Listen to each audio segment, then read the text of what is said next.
UP के सुल्तानपुर जिले में चल रही 7 दिवसीय श्री राम कथा ज्ञान यज्ञ भक्त उठा रहे आनंद। यूपी के सुल्तानपुर जिले की जयसिंहपुर तहसील क्षेत्र के जयसिंहपुर खुर्द गांव में संत दयाराम दास जी के सानिध्य में चल रही 7 दिवसीय श्री राम कथा के चौथे दिन कथावाचक अयोध्या से पधारी साध्वी पलक पांडे ने श्री कृष्ण जन्म की कथा प्रेमियों को विस्तार से सुनाते हुए कहा कि द्वापर युग में भोजवंशी युग राजा उग्रसेन मथुरा में राज्य करता था।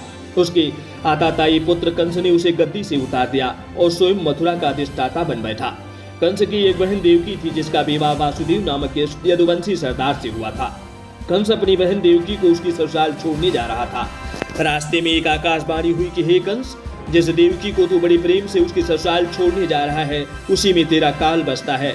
इसी के गर्भ से उत्पन्न होने वाला 8वां बालक तेरा वध करेगा। यह सुनकर कंस वासुदेव को मारने के लिए उद्यत हो उठा। तब देवकी ने उससे विनय पूर्वक कहा कि मेरे गर्भ से जो भी संतानें उत्पन्न होंगी मैं तुम्हारे सामने उन्हें प्रस्तुत कर दूंगी। बहनोई को मारने से तुम्हें क्या लाभ मिलेगा।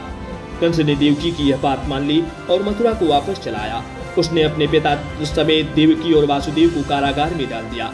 इसी बीच नारद मुनि ने कंस से भेंट की और उसे और विचलित कर दिया कि क्या पता कौन सी ऐसी संतान हो जो तुम्हारे विनाश का कारण बन जाए। यह सुनते ही कंस ने यह तय कर लिया कि देवकी और वासुदेव की सभी संतानों को वह मार डालेगा। देवकी और वासुदेव के एक एक करके 7 बच्चे उत्पन्न हुए और 7 को जन्म लेते ही कंस ने उनका वध कर डाला। अब 8वां बच्चा उत्पन्न होने वाला था। कारागार में उसने कड़ी पहरे कर दिए थे। इसी समय नंद की पत्नी यशोदा को भी बच्चा होने वाला था। उन्होंने वासुदेव और देवकी के दुखी जीवन को देखकर 8वें बच्चे की रक्षा का उपाय सोचा। जिस समय वासुदेव और देवकी के पुत्र पैदा हुआ उसी समय संयोगवश यशोदा के गर्भ से एक कन्या ने जन्म लिया, जो कुछ और नहीं सिर्फ माया ही कही जाएगी। जिस कोठरी में देवकी और वासुदेव कैद थे उसी समय अचानक उसमें प्रकाश हो गया और उसके सामने शंख चक्र गदा धारण किए हुए चतुर्भुज भगवान प्रकट हो गए। दोनों भगवान के इस चरणों में गिर पड़े। तब भगवान ने उनसे कहा कि अब मैं पुनः नवजात शिशु का रूप धारण कर लेता हूँ।